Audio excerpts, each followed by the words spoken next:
It's a rematch 30 years in the making. For the first time since 1999, the Boston Bruins and Edmonton Oilers will face off in the Stanley Cup Final. How's it going, everybody? Tuukka here, back again with some more NHL 16 and my Boston Bruins GM mode.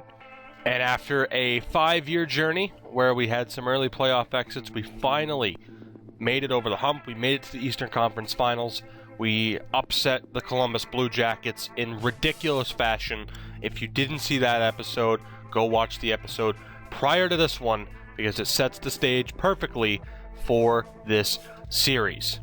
Now again, it's Season 5. I do feel like we've had some better prepared teams in the past, but this is the team that has finally made it. And of course, for those who don't know, or even just a little reminder, this is the team that we eventually traded Tuukka Rask to last off-season in exchange for Nail Yakupov and Leon Draisaitl. It is the perfect poetic ending to this season, and hopefully it goes our way. We've done some line changes, of course. I can't wait to get to the off-season one way or another because I'm extremely disappointed with a lot of players, and I feel like we could even better position ourselves in the coming seasons. We have a few seasons to go. This series is nowhere near stopping. As a matter of fact, this series won't end until after the month of February when we can have a brand new NHL roster with all the latest deadline updates and all of that. So we got plenty of time to go, but now is the time that we need to win a cup. As far as team stats go, we're nearly identical in terms of goals for, goals against, and special teams. But the big names on Edmonton are some of the biggest names in the league.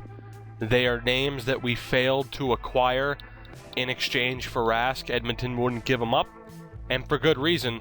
These are the guys that have gotten Edmonton to the finals. Their top player so far this postseason, 90 overall, Ryan Nugent-Hopkins. Again, we tried to get him. Didn't work. 93 overall, Taylor Hall. 12 points from the 83 overall sniper, Anton Slepchev, someone who we have looked at in the past. We didn't go for him at the time. That could really come back to haunt us. Jordan Eberle, 87 overall, and Connor McDavid, 94 overall. Those are the 5 big names. From there, the quality dips a little bit, but they can still be dangerous players. Milan Lucic, 84 overall. Of course, he signed with Edmonton over us at the end of Season 1. Lars Eller, 84 overall. Victor Stahlberg, 82. Steve Downey, fuck him by the way, 82 overall. Cody Hodgson, 81. Mitch Moroz, 80. And Matt Frazier, another former Bruin, 81 overall. It's an interesting lineup with the third and fourth line being littered with power forwards and grinders where you would think we'd be able to overcome. Obviously, the key is to shut down the top 5 offensive players. It doesn't get any easier as we look at the defense and the goaltending. Keith Yandel, 85. Clefbaum, 87. Sekera, 84. 84 overall, Danny DeKeyser. 86, Darnell Nurse. 85, Griffin Reinhart. They don't have that elite defenseman like we do with Victor Hedman, but they are extremely well-rounded. And then, of course, the goaltender. You all know who it is. It's Tuukka Rask. And yes, he's still doing that good. 167 goals against, 947 save percentage. It doesn't get any more difficult. Bobrovsky was a big challenge. Rask, I still think, is the best goalie in the NHL in this sim. Did we get enough for him with Draisaitl and Yakupov? It's not looking like it. Again, with the sim, and again in the future, we'll look at potentially going on medium trade difficulty instead of hard difficulty so we don't get completely screwed on these deals. But looking at our lineup, again, they've been good enough to get us this far. These are the guys we're rolling with. It's Goudreau, Strome, and Pasta on the top line. DeBrusk, Zarnik, Panarin on the second line. Draisaitl, Bergeron, Senshin on the third line as a defensive shutdown line. And on the fourth line, Yakupov, Nash, and Joffrey Lupul. We're going to roll with Lupul.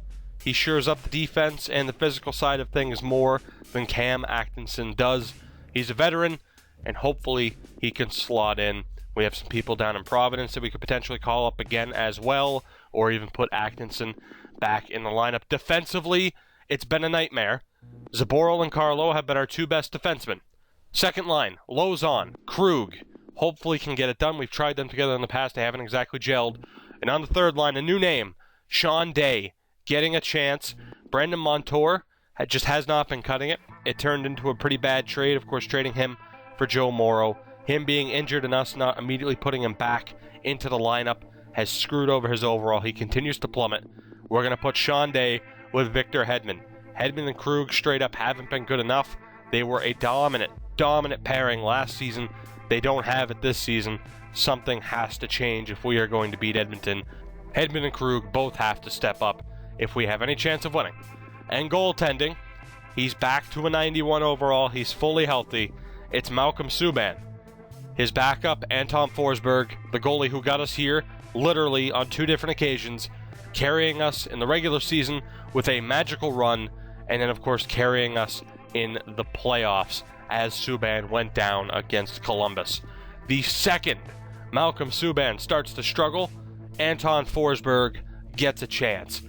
Sure, he's only an 81 overall, but he's carried us time and time again. And as we all know in this sim, just because someone has an amazing overall doesn't mean they perform. We've seen that time and time again in this series. So here we go. No more stalling. It's time. It's game 1 in Edmonton. The plan remains the same. We have to take at least one of these first 2 games to help take away their home ice advantage. Truthfully, though, I don't know if this team's good enough. Like I said, I'm anxious, but truly, I don't know if our team's good enough. We have too many players underperforming. But let's see what happens. First period of game 1, and we get off to a nice start. It's Ryan Strome on Tuukka Rask. Early on, too. The first strike belongs to us. We held him to 5 shots as well. That could be, hopefully that's a trend in this series. Second period, still, they ended up tying it up in shots, but they are still scoreless. Let's just do this. I have nothing to say. Let's just see what happens here. Hope that Malcolm Subban and the defense can hold on. Edmonton's really catching up in terms of offensive output. We have a power play that we do nothing with. 10 minutes to go. Power play for Edmonton. Nothing doing. Come on, boys. We're 5 minutes out. 5 minutes away. Malcolm Subban cannot shut the door until the... Are you fucking kidding me? With 55 seconds to go, the defense finally breaks, and Anton Slepchev gets the goal. We're going to overtime. God fucking damn. Let's just do this. Let's just do this. Come on. We need someone big. Goodrow, Panarin, Pasternak, Bergeron. I don't care. Yakupov. Anybody. Somebody step up. We need a goddamn goal. The shot output still remains even. We haven't had a goal in the longest time after scoring on one of our first few shots, and we're going to double overtime. Let's just, come on. Come on, we have such a weird history in double overtime, and David Pasternak. We asked for somebody to step up. He's probably the one big name that I think I didn't list. We somehow survive game 1, and oh, man, that is huge for us. That is huge. Malcolm Subban and Tuukka Rask absolutely battling it out, but we get a win in game 1. Just looking over the lines for game 2, we're going to go with pretty much the same thing, except defensively, I'm going to give Brandon Montour a shot over Sean Day.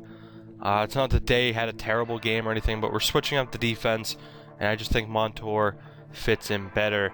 And of course, we spent a lot to get Brandon Montour, so we really need him to deliver at the very least to get his trade value back up so we can get rid of him in the offseason and move on after what's going to go down as one of the worst deals I've done in this sim.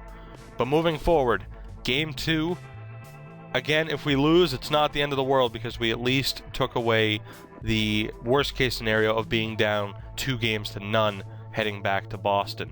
But let's do this. First period, can we get off to another hot start? We cannot. Both teams under 10 shots and scoreless. Second period, still scoreless. Both teams under 20 shots. This is another defensive battle, another goaltender duel. Third period, Let's do this. Power play, that would be nice. It's an extended power play, and we can't do it, man. They have just been shutting down our power play unit already. Our power play unit struggled against Columbus, too. Halfway through the period, 10 minutes to go. Next goal almost certainly wins this game, and it's Artemi Panarin. Please, boys, hold on. No more late goals. No more late goals, and we get it. Artemi Panarin, the lone goal in the game. 1-0 final. Malcolm Subban wins the goaltender duel again. And somehow, we are up 2-0 in the series, and we might not be for much longer. As much as I have hated on Victor Hedman in this series, in this postseason, for his lack of production, it is still a gigantic loss. He is out for the rest of the playoffs with a fractured jaw, and that creates an interesting dynamic on defense. Moving forward, these are the lines. Again, offensively, it's pretty much the same.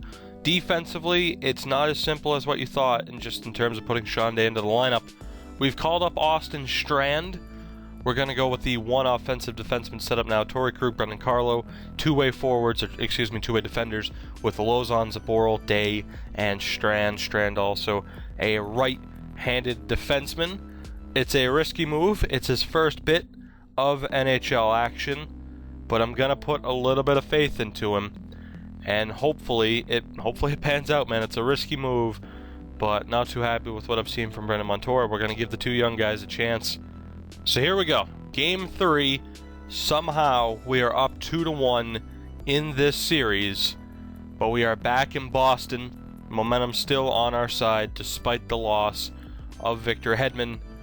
And let's just hope the decision to go with Austin Strand on defense doesn't come back to haunt us. First period.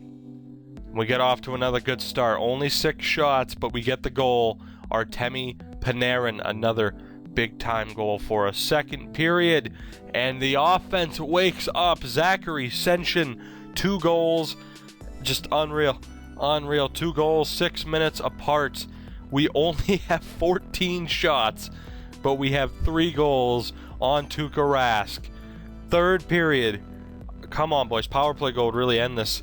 What a performance from Senshin and Malcolm Subban. Jake DeBrusk gets a goal. That will seal it. We are somehow, even without Victor Hedman, we are somehow going to be up 3-0 in this series. Are you fucking kidding me? It's a 4-0 shutout from Malcolm Subban, who has just absolutely taken over.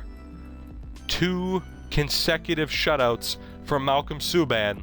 He's let up 1 goal in 3 games. Knock on fucking wood. I'm dumbfounded. Simply put, I am fucking dumbfounded. We are 1 win away with 4 opportunities from the Stanley Cup. We don't necessarily have to sweep them. I don't care. But we could win on home ice. And Jesus Christ, if we were to blow this, and I know that's a realistic possibility that we could blow this series, so I hope we can end it here in Game 4. First period. Let's see if we can get off to another hot start, and we do. Holy shit. Artemi Panarin, 2-goal performance. Someone who has struggled in the postseason, particularly last year, I think. Last season, Season 4 playoffs. He was a fucking ghost. He hasn't had the best postseason up to this point, but he has been an absolute monster in this series. We're up 2-0 after 1. I'm not going to get too far ahead of myself, though. Second period, can we keep it up? And we do. Shots are even, but we're up 2-0. We're 20 minutes away from a cup, baby. Torrey Krug, are you fucking kidding me? Are you fucking kidding me? We are up 3-0 and are just minutes away. Torrey Krug again! What the fuck? What the fuck is going on? 5 minutes away. Anton Slepchev gets a goal back. We need to pause here, boys. Holy shit, we need to pause here. Let's bring it up to 2 times the speed. We are 2 minutes. You know what? There's 1 minute and 12 seconds left. Now here's the moment where I fucking hate my life. Because when I paused it, the intent was to intervene in the game so that we could watch the fucking celebration. And I accidentally, instinctively hit the A button. So this is the most anticlimactic cup win in fucking YouTube Be a GM mode history. But we've done it. A 4-game sweep of Tuukka Rask and the Edmonton Oilers in the Stanley Cup Final. Malcolm Subban rises to the fucking occasion. 2 shutouts, 1 goal, no more than he only let up 2 goals. He let up 2 goals in 4 games. No Connor McDavid, no Hall, Nugent Hopkins, Eberle, nothing. It's a 4-game sweep of the Edmonton Oilers, and we're Stanley Cup champions. As anticlimactic as it is, and I will forever be kicking myself for hitting the wrong goddamn fucking button. I'm not going to go back in a different mode and just watch the celebration because it just wouldn't be the same. But we've done it. I did not think this team had a hope in hell against Edmonton, especially after losing Victor Hedman. But we've done it. All right, let's just, you know what? Normally, let's get the prompt. And there it is, boys. There it is. The confirmation. We are Stanley Cup champions. I still cannot believe I hit the wrong fucking button. But that's it for Season 5. It ends in a picture-perfect way. But we have a gigantic off-season ahead of us. Moves will be made. There are a lot of players I am not very happy with. But it was a miracle run. We get into the postseason on the back of a ridiculous stretch of games from Anton Forsberg. We lose Malcolm Subban in the Eastern Conference Finals against Columbus. Forsberg carries us again. And then when the weight of the world was on his shoulders, Malcolm Subban shuts the door. And somehow, we sweep the Edmonton Oilers. We get our revenge. And the Boston Bruins are once again Stanley Cup champions. I thank you guys so much for watching the most anticlimactic ending to a GM mode series you could possibly see. If you've enjoyed the video, leave a like down below. Subscribe for more. Season 6 starts soon. We finally made it to the promised land, and now we're looking to repeat. I will see you all next time. Wait. Before you go, I've managed to snag an exclusive picture from the championship celebration. Now, we might not be able to have the video of the cup celebration, but here it is, a picture of Patrice Bergeron raising the cup. And no, I'm not drawing Malcolm Subban, you racist bastards.